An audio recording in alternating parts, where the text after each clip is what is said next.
Bem, estamos de volta no meio-dia com Jefferson Coronel e estamos recebendo neste momento aqui a presença de quem a gente chama, até porque se conhece até de algumas batalhas, né, Heron? Até em lados opostos, é evidente, né? Mas se conhece há algumas décadas. Estava dizendo para o Heron, comandante Heron Bezerra, presidente do PCdoB, no Estado, né, do Partido Comunista do Brasil, que está comemorando um século de criação, de fundação. Estava dizendo para o Heron, eu e ele, pela idade que temos, já cruzamos 2 milênios, 2 séculos e 8 décadas, porque eu nasci em 59, então já tem 8 décadas, eu estou na 8ª década, vivendo a 8ª década da minha vida. Então, o PCdoB está comemorando os seus 100 anos e eu reitero o que eu falei aqui no começo, é um partido que tem um processo de luta histórico, um partido que foi muito importante na redemocratização, na luta pela liberdade neste país. E como todos os partidos, como todos os políticos, você pode discordar ou concordar, né? Você pode ter opinião diferente, mas quem tem essa história, você não pode deixar de reconhecer. Essa é uma exigência que a gente faz, que a própria história faz, reconheça a história. Então, completando 100 anos, com a mesma sigla, o mesmo nome, né? Moldando os ideais, com os mesmos ideais, com os mesmos, moldando talvez as características de atuação pelo mundo que a gente vive, né? Então eu fico muito grato de receber o Heron Bezerra aqui e muito importante para mim, comandante Heron, meu caro Heron, poder dizer aqui que a gente esteve em lados diferentes e tem hoje esse respeito e essa consideração pela história do PCdoB. Muito obrigado. Primeiro, coronel, general, né? Porque o coronel é o único que tem patente de coronel, mas é general. Pois é, 63 anos de coronel.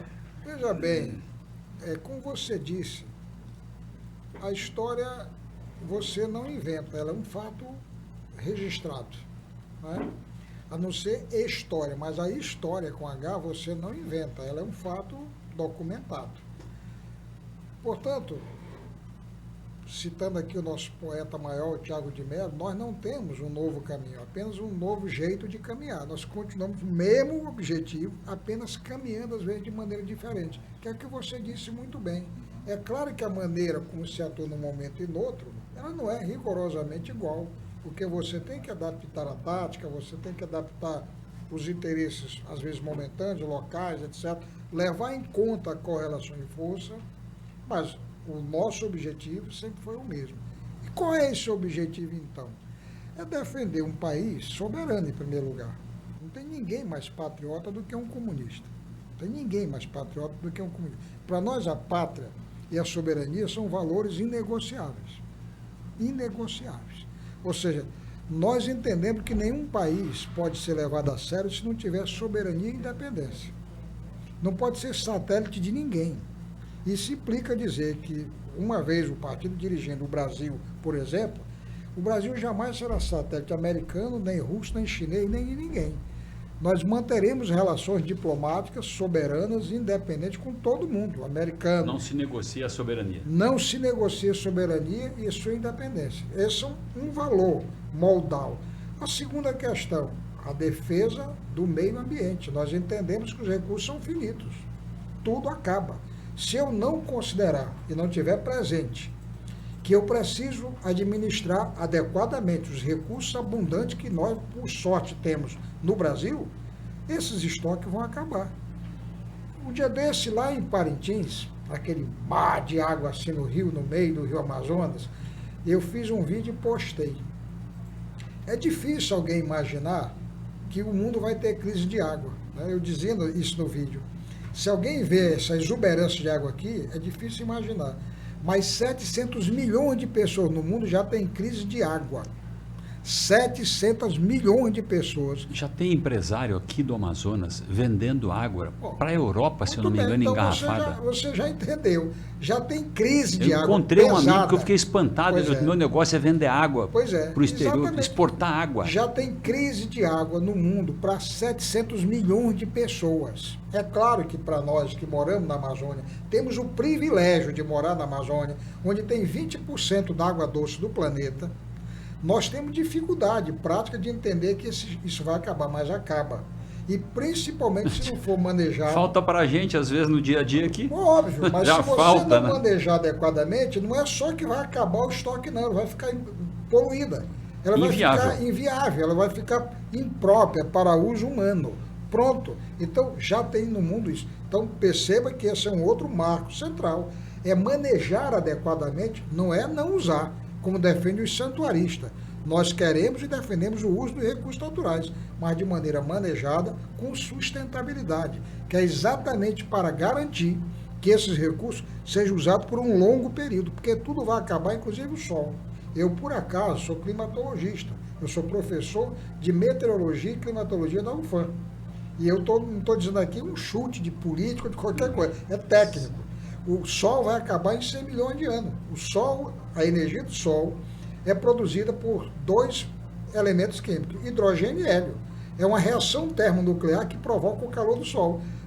Como isso vai acabar? 2 milhões de anos. 100 milhões de anos. 100 milhões. 100 milhões Provavelmente de anos eu não estarei aqui, porque eu estava arrepiado. Provavelmente alguns de nós não estaremos por aqui. Eu espero estar circulando aqui. Mas o sol vai acabar. Eu estou dando esse exemplo extremo para mostrar que todo recurso natural é finito e, portanto, acaba. Esse é um dos marcos do PCdoB hoje, o partido tem essa preocupação focada. Sempre teve, como eu acabei de dizer, com mais ênfase ou menos ênfase, de acordo com a realidade. Hoje, isso é uma questão com muita ênfase. Tanto é que esse tema, sustentabilidade, eu estou indo amanhã para o Rio de Janeiro para fazer uma palestra no Centenário lá, tem várias atividades. Uma dessas atividades será uma palestra minha sobre sustentabilidade, porque inclusive o tema é esse. Sustentabilidade no centenário do PCdoB. Você acha, já que você tocou nesse assunto, a gente vai falar um pouco de política mesmo, partidária, certo, eleição, mas eu queria lhe perguntar uma coisa que está sendo discutida neste momento. Crédito de carbono é uma alternativa, é uma solução ou ainda é uma coisa muito longe? É um problema complexo e contraditório e eu vou enfocar porque está dentro desse tema. Primeiro, respeito a isso, não santuarismo, que é não tocar em nada, não predadorismo, que é a política atual do governo, de destruir tudo, na visão de que nada acaba, e deixa tocar fogo, o que interessa é crescer a economia, mas é o chamado voo de galinha, amanhã acaba, porque tu não tem mais o que fazer. Você pega um país importante como o Japão, por exemplo. O Japão é um país dependente, que não produz comida. Você está aqui a Venezuela, um país rico em petróleo, a maior reserva de petróleo do mundo é da Venezuela, mas a Venezuela não produz comida para se alimentar, porque não cuidou dessa questão básica. Então, o crédito de carbono, o que é o crédito de carbono? É simplesmente um país que é grande produtor de dióxido de carbono, que é grande poluidor. O Brasil não é grande poluidor, vamos deixar isso claro. O Brasil não é superavitário nessa matéria por conta da Amazônia, porque a floresta amazônica sequestra carbono.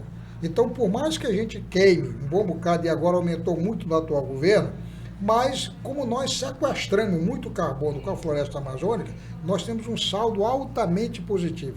Estamos usando? Não, nós não usamos, nós somos superavitários. O que acontece? Os países que poluem, eles têm meta pelos fóruns internacionais, Acordo de Paris, Protocolo de Quioto e tantos outros, de redução de emissão. Só que para reduzir a emissão de carbono, eles vão ter que desaquecer sua atividade econômica ou mudar as plantas industriais. Por exemplo, os americanos são um dos maiores poluidores do mundo. Eles podem reduzir a poluição deles. Como? Não é nem diminuindo a atividade econômica, é mudando a planta industrial, porque eles têm fábricas obsoletas, muito poluentes. Ele pode mudar isso. Modernizar isso, claro, adotar matrizes diferentes energéticas. Isso implica num investimento pesado que eles não querem fazer, porque vai diminuir a lucratividade deles, entendeu? Aí o que eles fazem? Eles compram crédito de carbono nos países que são superavitários. Então, por que o assunto é complexo?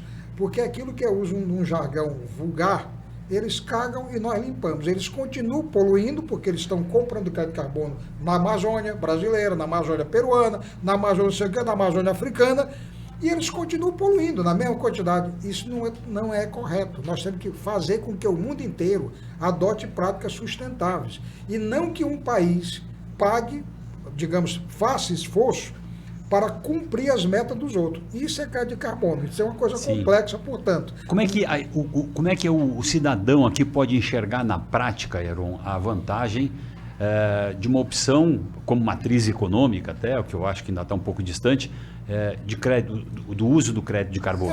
Ora, seria exatamente, teoricamente, você ser remunerado por todo esse estoque de carbono que nós sequestramos. Isso implicaria a gente reduzir a zero o desmatamento nosso, a queima, etc. Seria reduzir a zero, por exemplo, o desmatamento e a queima. Um exemplo.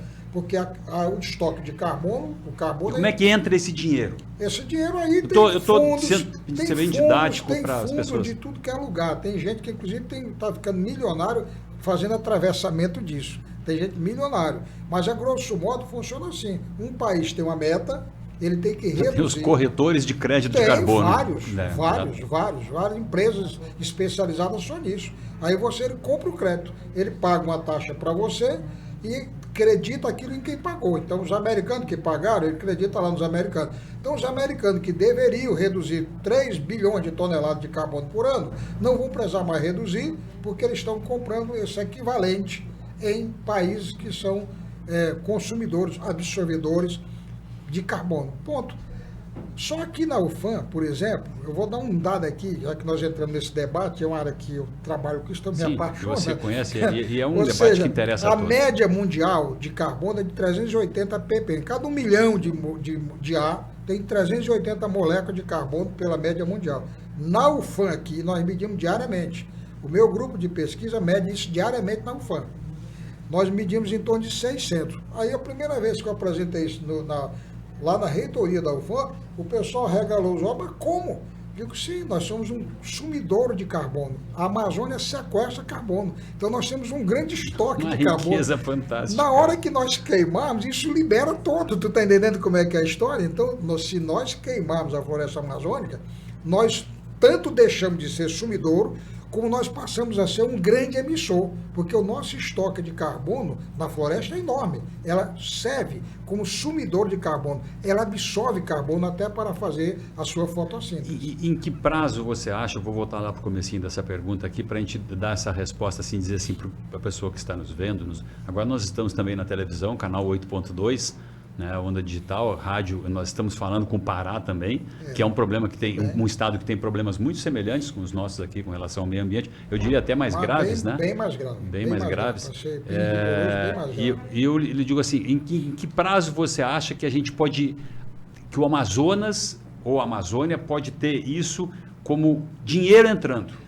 Olha, do ponto de vista técnico, não precisa de prazo algum. Isso já é assunto resolvido, já tem os protocolos de Kyoto assinado que permite isso. Sim. Tem acordos internacionais que permitem isso, que já regulamentou. E o caboclo está vendo esse dinheiro? Não, dificilmente ele vai ver. Se tu quer a minha opinião bem sincera, dificilmente ele vai ver.